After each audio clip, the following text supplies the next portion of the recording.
أعوذ بالله السميع العليم من الشيطان اللعين الرجيم.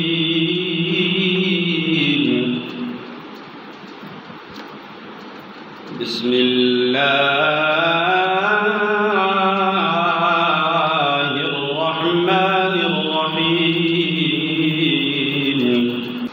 حضرات، اللہ رب العالمین اکرم الحاکمین کی حمد و ثنا اور لامحدود درود پاک آقا نامدار حضور مدنی تاجدار شفیع روز شمار احمد مختار حبیب پروردگار صلی اللہ تعالی علیہ وآلہ وسلم کی بارگاہ ناز میں محبت عقیدت کے ساتھ ادب و احترام کے ساتھ درود و سلام کا ہدیہ تحفہ نذرانہ پیش کرنے کے بعد اللہ رب العالمین احکم الحاکمین کی مقدس اور پاک بارگاہ کے اندر دعا ہے کہ مالک اپنے محبوب کریم صلی اللہ تعالیٰ علیہ وآلہ وسلم کے صدقے ہم سب پر اپنا کرم فرمائے. بالخاص ملک پاکستان کے اندر اللہ رب العالمین امن و سلامتی اور خوشحالی عطا فرمائے. عزیزان گرامی، اللہ رب العالمین احکم الحاکمین کے آخری پیغمبر ہمارے آقا و مولا جناب محمد مصطفیٰ صلی اللہ تعالی علیہ وآلہ وسلم آپ نے اس کائنات کے اندر بالخصوص عرب کے اندر دین اسلام کے چراغ کو روشن کیا اور اللہ رب العالمین احکم الحاکمین کے حکم کے مطابق دین اسلام کے جھنڈے کو بلند کیا.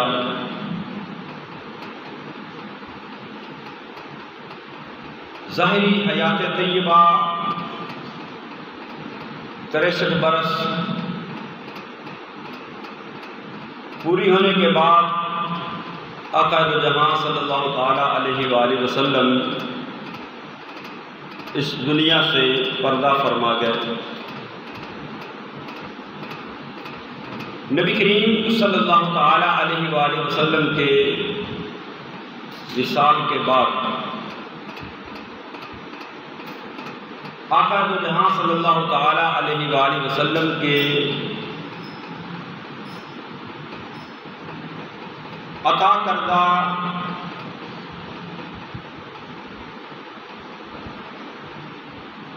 اشاروں کی روشنی میں مسلمانان نے عرب نے نبی کریم صلی اللہ تعالیٰ علیہ وآلہ وسلم کے وصال کے بعد حضرت ابو بکر صدیق رضی اللہ تعالی عنہ کو مسلمانوں کا پہلا خلیفہ نامزد کیا.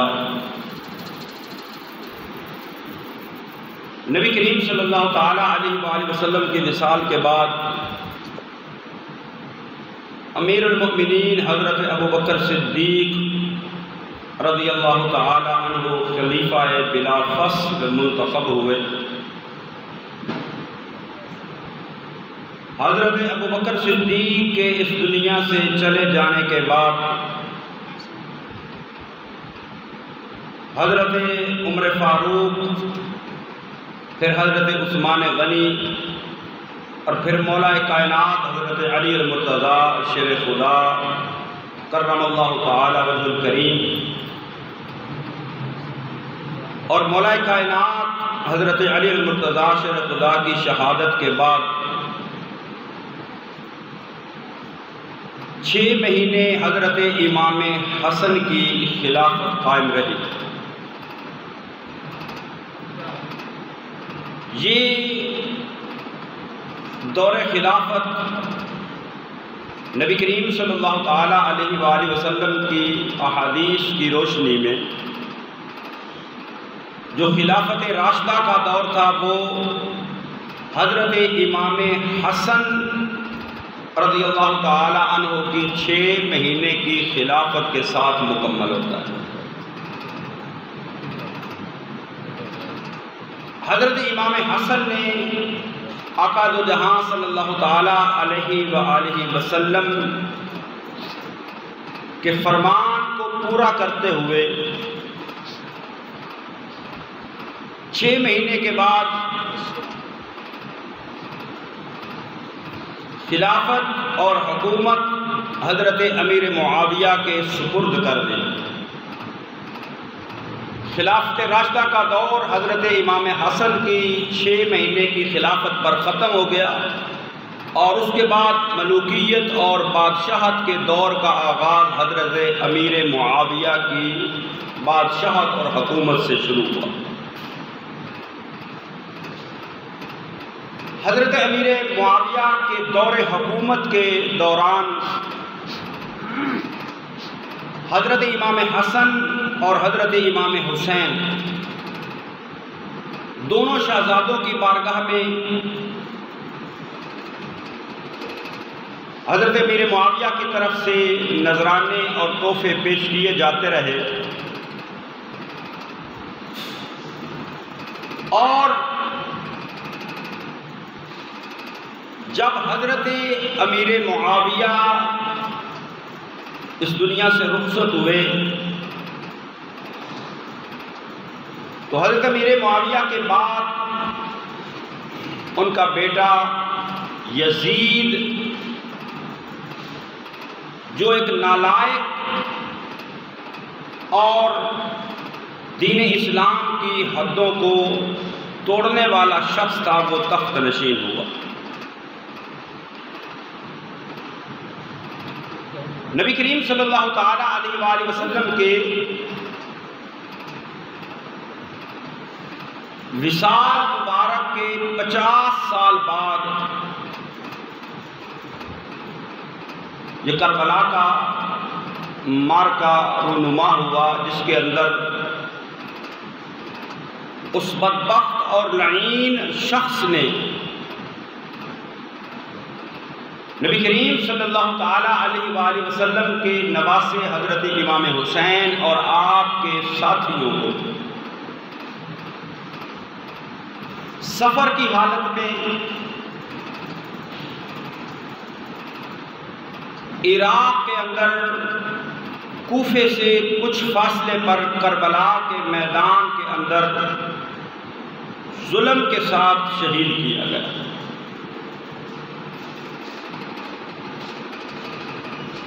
اس کی وجہ کیا بنی؟ کیونکہ حضرت امیر معاویہ کی حکومت کو حضرت امام حسن نے تسلیم کیا، حضرت امام حسین نے تسلیم کیا، لیکن حضرت امیر معاویہ کے بعد جب یزید تخت نشین ہوا تو وہ اس قابل نہیں تھا کہ وہ مسلمانوں کا امیر بنے، مسلمانوں کا حکمران بنے۔ چنانچہ یزید کو جن شخصیات سے خطرہ تھا کہ یہ میری حکومت کے مخالف ہو سکتے ہیں، یہ میری حکومت کو تسلیم نہیں کریں گے، ان کے نام حضرت امام حسین رضی اللہ تعالی عنہ، حضرت عبداللہ ابن زبیر رضی اللہ تعالی عنہ اور حضرت عبداللہ ابن عمر، یہ 3 جلیل القدر صحابی اور ایک نواسہ مصطفیٰ صلی اللہ تعالی علیہ وآلہ وسلم حضرت امام عالی مقام۔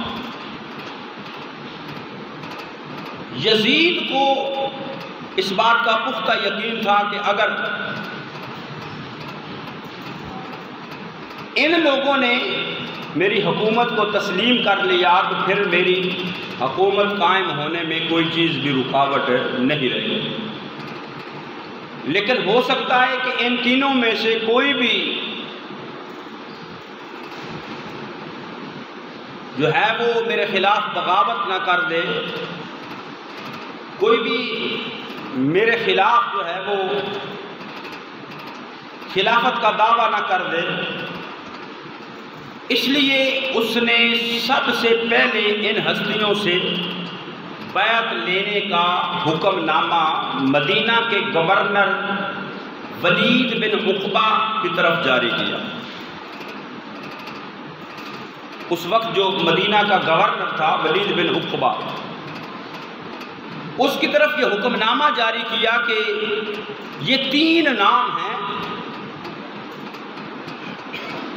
ان سے جو ہے وہ میری بیعت لی جائے،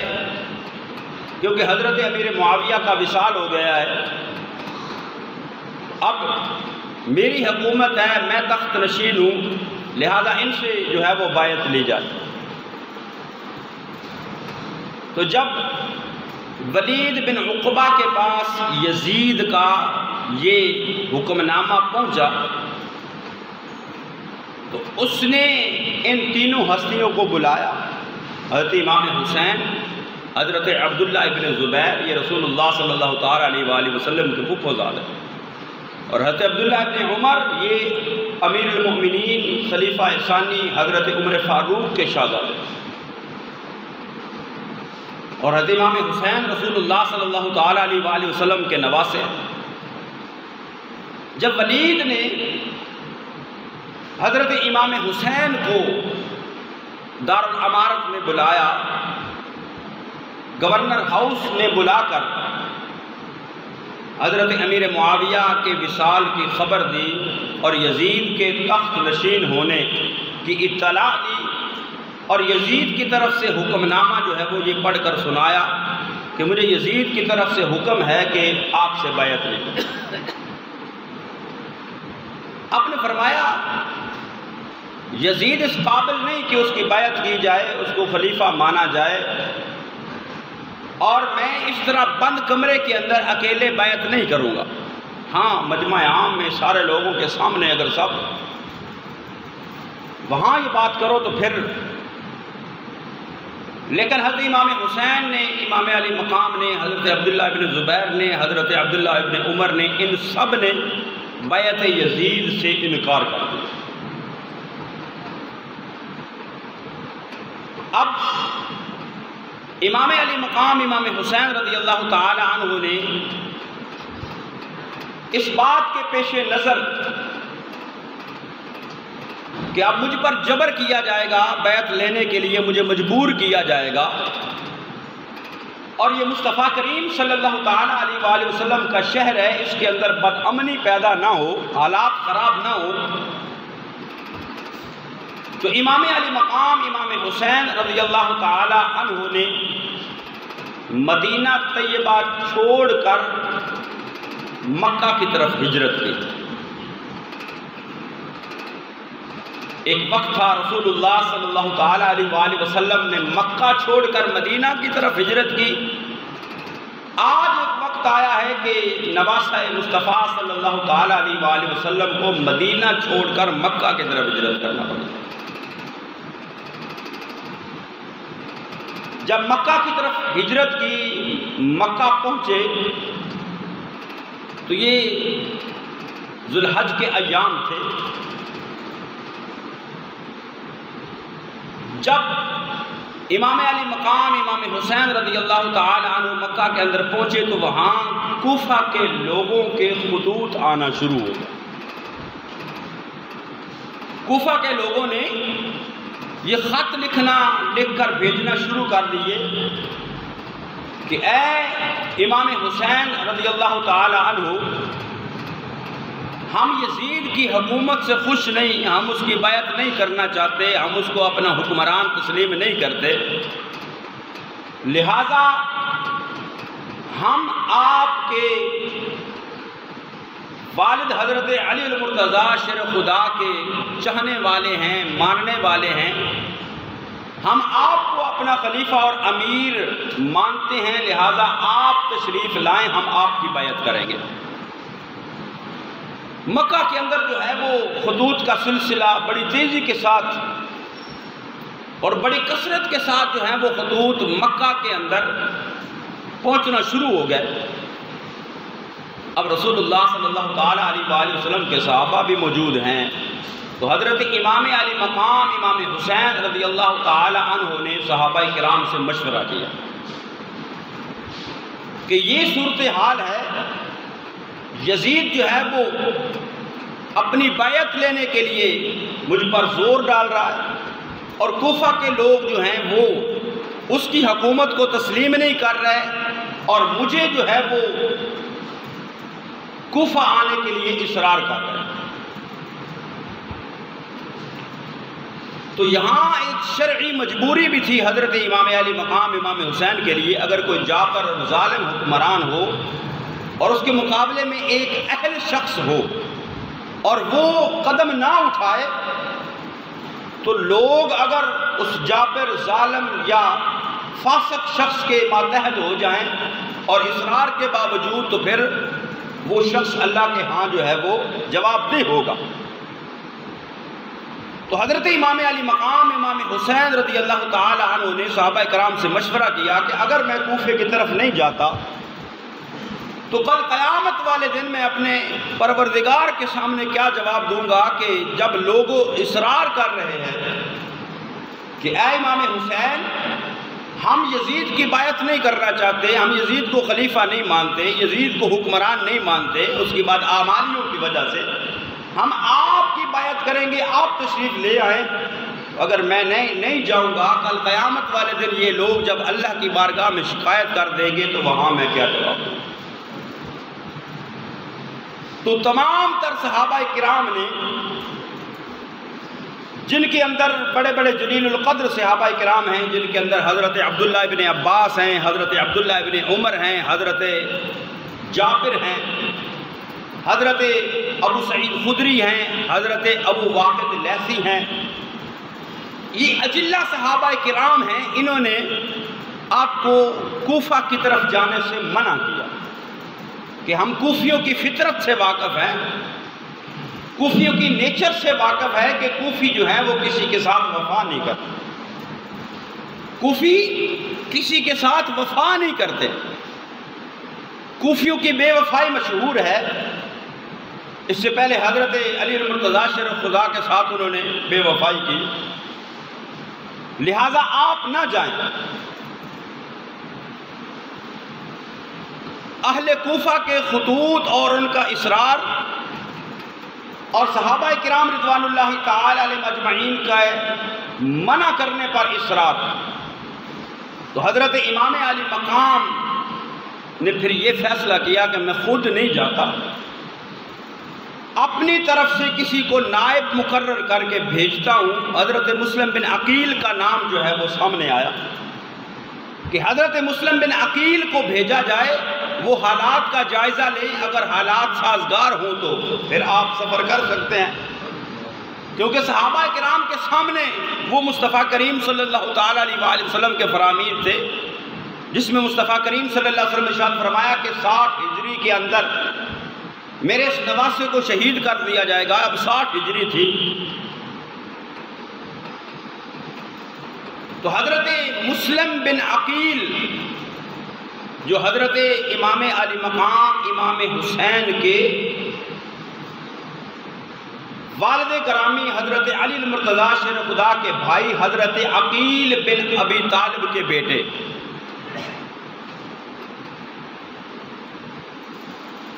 آپ کو بھیجنے کا فیصلہ ہوا کہ آپ کو بھیجا جائے، آپ حالات کو جائزہ لیں گے، اگر حالات سازگار ہوئے تو ٹھیک ہے، اگر نہیں ہوئے تو آپ بھی واپس آ جائیں گے، ہم نہیں جائیں گے۔ تو حضرت مسلم بن عقیل جب کوفہ کے اندر پہنچتے ہیں، ہزاروں لوگوں نے آپ کے ہاتھ پر بیعت کر لی، روایات کے اندر 40,000 لوگ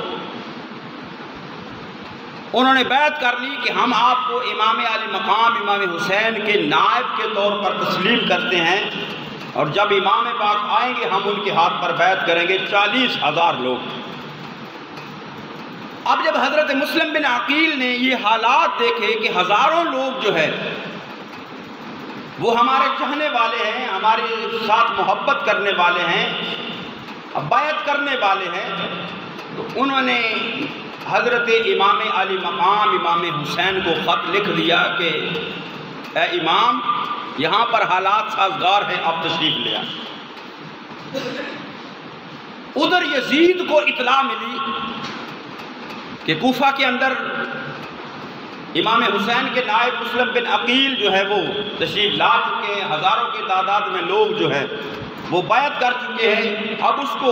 یہ خطرہ محسوس ہو گیا کہ اگر ایسے حالات رہے تو میری حکومت ختم ہو جائے گی، کیونکہ امام علی مقام امام حسین رضی اللہ تعالی عنہ نواسہ رسول ہیں، خون رسول ہیں، مولا کائنات حضرت علی المرتضیٰ شیر خدا کے شہزادے ہیں۔ وہ کسی فاسق و فاجر کی بیعت نہیں کر سکتے، وہ کسی نااہل شخص اور غلط شخص کے ہاتھ میں ہاتھ نہیں دے سکتے۔ اگر حضرت علی المرتضیٰ شیر خدا کے شہزادے ہو کر کسی نااہل اور فاسق و فاجر شخص کے ہاتھ میں بیعت نہیں کر سکتے، تو پھر مولا کائنات حضرت علی المرتضیٰ شیر خدا نے اگر خلفائے ثلاثہ حضرت ابوبکر و عمر عثمان کی بیعت کی، ان کے معاون کے طور پر شامل رہے، اس کا مطلب یہ ہے کہ حضرت علی المرتضیٰ شیر خدا نے ان کی خلافت کو حق تسلیم کیا تو ان کا ساتھ دیا۔ اگر حضرت ابوبکر صدیق کی خلافت صحیح نہ ہوتی، حضرت عمر کی خلافت صحیح نہ ہوتی، حضرت عثمان غنی کی خلافت صحیح نہ ہوتی، تو اگر امام حسین یزید کے خلاف کھڑے ہو سکتے ہیں تو حضرت علی المرتضیٰ شیر خدا بھی حضرت ابوبکر عمر عثمان کے خلاف کھڑے ہو سکتے تھے، لیکن حضرت علی المرتضیٰ شیر خدا نے ان کی خلافت کو تسلیم کیا، ان کا ساتھ دیا، ان کے معاون و مشیر کے طور پر ساتھ رہے۔ اس کا مطلب ہے کہ ان کی خلافت حق تھی اور حضرت علی المرتضیٰ شیر خدا چوتھے خلیفہ راشد۔ تو حضرت امام علی مقام امام حسین رضی اللہ تعالی عنہ تک پیغام پہنچ گیا حضرت مسلم بن عقیل کا، ادھر یزید کو خبر پہنچ گئی۔ یزید نے ابن زیاد کو کوفہ کا گورنر مقرر کر کے بھیج دیا، جو ایک ظالم شخص تھا، اس نے کوفیوں کو ڈرایا۔ اب کوفی لا یوفی، کوفی وفا نہیں کرتے، وہ ڈر گئے اور امام مسلم کا ساتھ چھوڑ دیا۔ حضرت امام حسین تک حالات ٹھیک ہونے کا پیغام پہنچ چکا تھا، تو حضرت امام حسین رضی اللہ تعالی عنہ نے صحابہ کے سامنے رکھا کہ یہ دیکھو مسلم بن عقیل کا پیغام ہے، خط ہے کہ حالات ٹھیک ہے، لہذا اب مجھے جانا چاہیے۔ آپ نے اپنے گھر کے افراد اور اپنے ساتھی جو ہے وہ تقریباً 82 افراد ساتھ لیے اور مکہ سے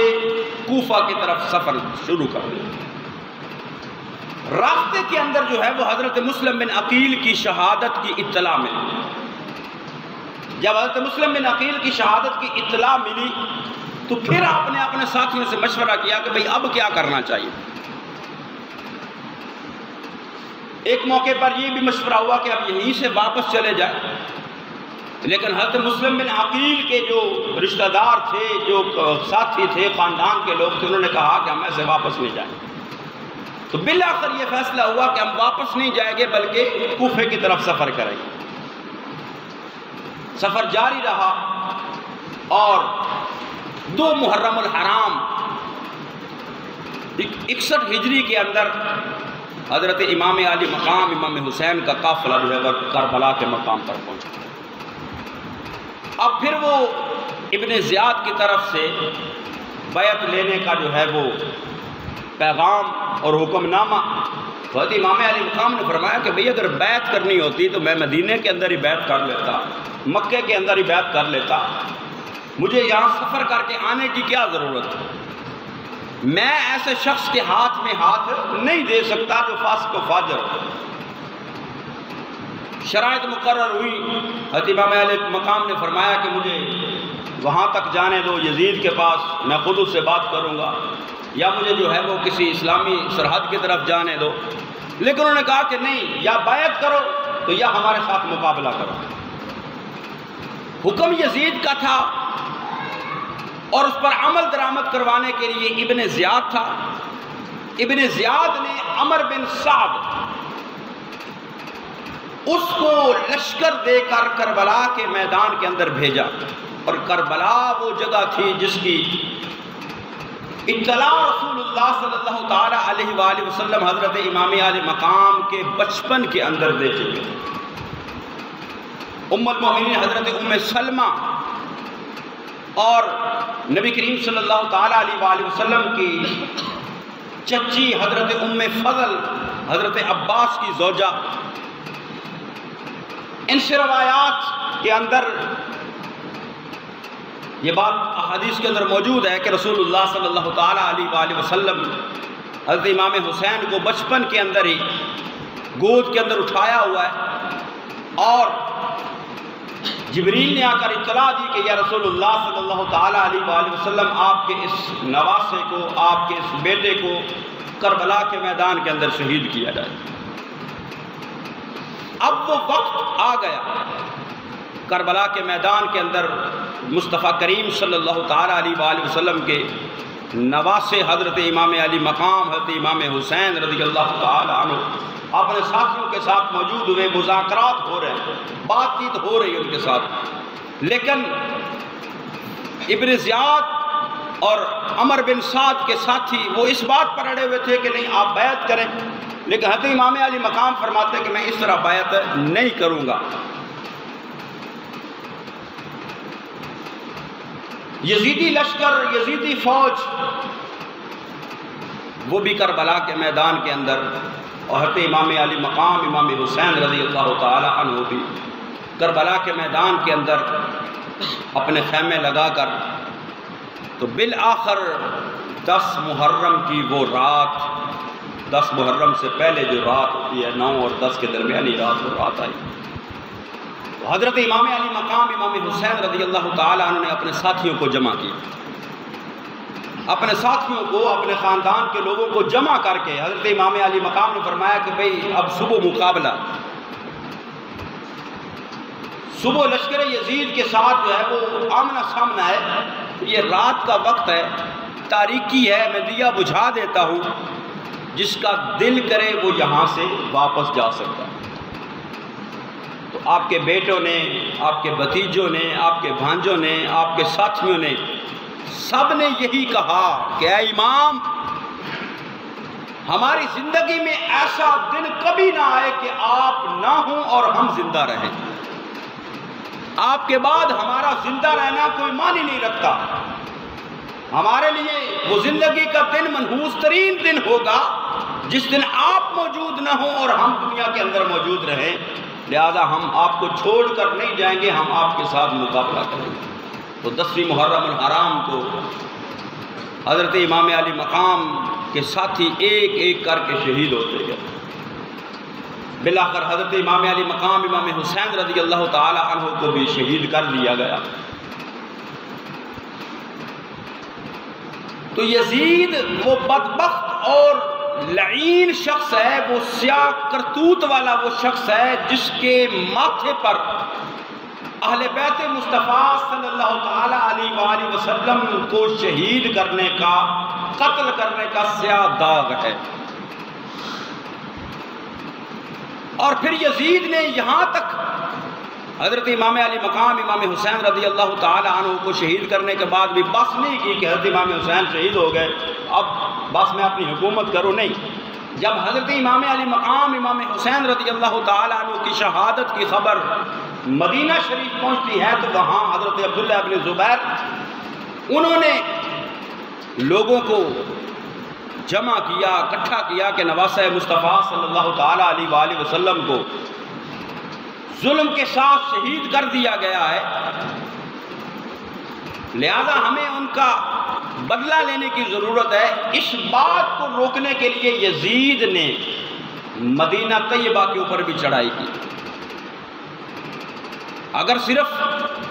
کربلا کی بات ہوتی، جس طرح کچھ لوگ جو ہے وہ یزید کا دفاع کرتے ہیں، یزید کو جنتی اور امیر المومنین ثابت کرنے کی کوشش کرتے ہیں، حالانکہ تمام تر جو محدثین ہیں، مفسرین ہیں، ان کا یہ فیصلہ ہے کہ جو شخص حضرت امام علی مقام کے قتل میں، آپ کو شہید کرنے میں ملوث تھا، جس نے حکم دیا، جس نے اجازت دی، جس کی مرضی سے ہوا، اور جو آپ کے شہید ہونے پر، قتل ہونے پر خوش ہوا، سب لعنت کے مستحق ہیں۔ مدینہ طیبہ رسول اللہ صلی اللہ تعالی علیہ وآلہ وسلم کا وہ شہر، مقدس شہر، اور مسجد نبوی کے اندر وہ مقام جس کو ریاض الجنہ کہا جاتا، کہ جنت کا ٹکڑا ہے وہ زمین کے اوپر، اس بدبخت لعین یزید کی فوج نے اپنے گھوڑے جو ہیں وہ ریاض الجنہ کے مقام پر باندھے، اور انہوں نے وہاں اپنی جو ہے وہ گندگی گھوڑوں نے کی، یعنی مسجد نبوی کی بھی حرمتی بھی کی گئی، مسجد نبوی کی حرمت کو بھی پامال کیا گیا، اور مسجد نبوی 3 دن تک اذان اور نماز سے محروم رہی۔ 3 دن تک مسجد نبوی کے اندر نہ اذان ہوئی نہ نماز ہوئی، یعنی اتنا ظلم، اتنا ستم، اور پھر خانہ کعبہ کے اوپر حملہ کیا، خانہ کعبہ کا غلاف جل گیا، خانہ کعبہ کی چھت جل گئی، خانہ کعبہ کا صحن جو ہے وہ پتھروں سے بھر گیا، یعنی حضرت امام علی مقام کو ظلماً شہید کرنا، نبی کریم صلی اللہ تعالیٰ علیہ وآلہ وسلم کے مقدس شہر مدینہ طیبہ کی بھی حرمتی کرنا، بیت اللہ شریف اور مکہ مکرمہ کی بھی حرمتی کرنا، اور ان مقدس شہروں کی عورتوں کی عزتوں کو پامال کرنا، یہ اس کے سیاہ کارناموں میں سے چند ایک سیاہ کارنامے، اس یزید لعین کے، اس لعنتی کے، اس بد کردار کے، کہ جو دین اسلام کی شریعت و دین اسلام کو اور شریعت کو بدلنے کی کوشش کرتا تھا، شراب پینا اور دیگر برائیاں جو ہیں وہ اس کے اندر تھیں۔ تو حضرت امام علی مقام امام حسین رضی اللہ تعالی عنہ نے اپنی جان دے کر، اپنا خون دے کر اس اسلام کے گلشن کو آباد کیا، اس اسلام کے گلشن کو آباد، اس اسلام کے پودے کی آبیاری امام علی مقام امام حسین رضی اللہ تعالی عنہ نے اپنا خون دے کر کیا۔ اور پھر امام علی مقام امام حسین رضی اللہ تعالی عنہ کی عظمت اور شان کہ قرآن نے فرمایا نا کہ جو میرے راستے میں قتل کیا جائے، جو میرے راستے میں شہید کیا جائے، اس کو مردہ نہ کہو، وہ زندہ۔ یہ تو عام شہید کی بات ہے، تو سید الشہداء امام علی مقام امام حسین رضی اللہ تعالی عنہ کی عظمت و شان کیا۔ جب امام علی مقام امام حسین رضی اللہ تعالیٰ عنہ کو شہید کیا گیا، شہید کرنے کے بعد آپ کا سر جو ہے وہ نیزے کے اوپر ہے، تمام شہداء کربلا کے سروں کو نیزے کے اوپر رکھ کر، اور آگے آگے حضرت امام علی مقام امام حسین رضی اللہ تعالیٰ عنہ کا سر انور نیزے کے اوپر ہے۔ آپ وہ قافلہ جو ہے وہ یزید کے ابن زیاد کے دربار کی طرف جا رہا ہے، راستے میں ایک مکان کی کھڑکی کھلی ہوئی ہے، مکان کے اندر رہنے والا قرآن مقدس کی تلاوت کر رہا ہے۔ ام حسبت ان اصحاب الکہف والرقیم کانوا من آیاتنا عجبا، وہ قرآن کی آیت پڑھ رہا ہے، قرآن کی تلاوت کر رہا ہے کہ اصحاب کہف کا واقعہ کتنا عجیب ہے کہ اللہ رب العالمین حکم الحاکمین نے ان کو جو ہے وہ سینکڑوں سالوں کے بعد دوبارہ زندہ کر دیا۔ حضرت امام علی مقام امام حسین کا سر انور، آپ کا سر انور جسم اقدس سے جدا ہے، نیزے کے اوپر سوار ہے۔ جب یہ آیت حضرت امام علی مقام کے کانوں کے اندر پڑتی ہے، حضرت امام علی مقام جن کا سر انور جسم سے جدا ہو چکا ہے، لیکن حضرت امام علی مقام نے یہ آیت سن کر آپ کے لبوں کو جنبش ہوئی، آپ کے لبوں کو حرکت ہوئی۔ حضرت امام علی مقام نے فرمایا اصحاب اصحاب کہف کا واقعہ بھی عجیب تو ہے، لیکن یہ تو دیکھو کہ میرے قتل کرنا، میرا سر نیزے پر اٹھا دینا، فرمایا کہ یہ اس سے بھی عجیب واقعہ ہے۔ عجب من اصحاب الکہف قتلی و حملی، فرمایا وہ بھی عجیب واقعہ ہے، لیکن یہ دیکھو میں نبی کا نواسا ہوں، سر دھڑ سے جدا ہے، لیکن دیکھو میں زندہ ہوں، قرآن کی تلاوت کر رہا ہوں، میں قرآن کی تلاوت کر رہا ہوں۔ حضرت امام علی مقام امام حسین رضی اللہ تعالیٰ عنہ سر انور جسم اقدس سے جدا ہونے کے باوجود آپ کی زبان پر قرآن مقدس کی آیات ہیں، قرآن مقدس کی تلاوت جاری ہے۔ حضرت امام علی مقام امام حسین رضی اللہ تعالیٰ عنہ وہ ہستی ہیں جن کا مقام و مرتبہ اتنا اعلیٰ اور عرفہ ہے۔ حضرت امام علی مقام کے بارے میں مصطفیٰ کریم صلی اللہ تعالیٰ علیہ وآلہ وسلم جب یہ کربلا کا واقعہ رونما ہوا، ام المومن حضرت ام سلمہ نے خواب دیکھا، حضرت عبداللہ ابن عباس نے خواب دیکھا، کیا دیکھتے ہیں کہ رسول اللہ صلی اللہ تعالیٰ علیہ وآلہ وسلم کی زیارت خواب کے اندر ہوئی ہے۔ جب زیارت خواب کے اندر ہوئی تو دیکھا میرے مصطفیٰ کریم صلی اللہ تعالیٰ علیہ وآلہ وسلم کا جسم اقدس، آپ کے بال مبارک غبار آلود ہیں۔ عرض کیا یا رسول اللہ صلی اللہ تعالیٰ علیہ وآلہ وسلم یہ کیا ماجرا ہے؟ آپ کے جسم اقدس پر، آپ کے لباس مبارک پر، آپ کے مقدس بالوں پر یہ گرد و غبار کیسا؟ میرے محبوب کریم صلی اللہ تعالیٰ علیہ وآلہ وسلم کو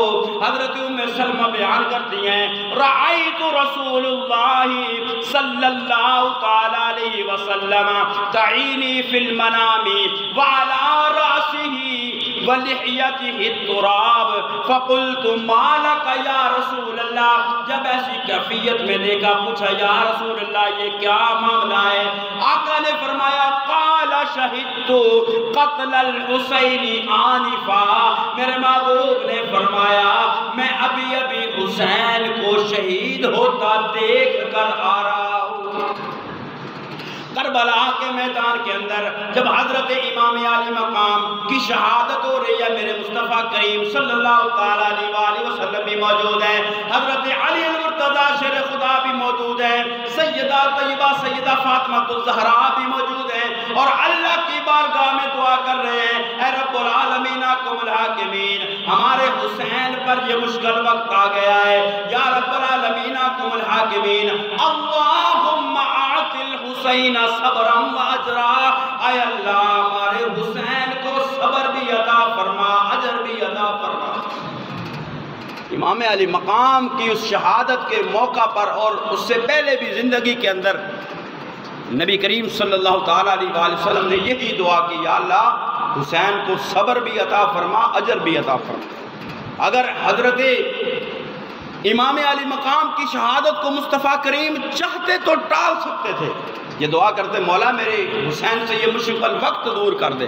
لیکن یہ اللہ کی طرف سے امتحان تھا، یہ امام علی مقام کا بھی امتحان تھا اور مصطفیٰ کریم صلی اللہ تعالیٰ علیہ وآلہ وسلم کا بھی امتحان تھا کہ صحابہ کرام کی بیٹے شہزادے جو ہیں وہ اپنی جانیں قربان کرتے ہیں، تو نواسہ مصطفیٰ صلی اللہ تعالیٰ علیہ وآلہ وسلم نے بھی اسلام کی خاطر اپنی جان کو قربان کیا، اور امام علی مقام کی یہ شہادت ہی ہے جس کی وجہ سے آج ہم اسلام کا نام لے رہے ہیں۔ اللہ رب العالمین احکم الحاکمین نواسہ مصطفیٰ حضرت امام علی مقام امام حسین رضی اللہ تعالی عنہ کی شہادت کا صدقہ ہمیں دین اسلام پر قائم رہنے کی، اس پر عمل کرنے کی توفیق عطا فرمائے۔ آمین وما علیہ الا البلاغ بالسلطان۔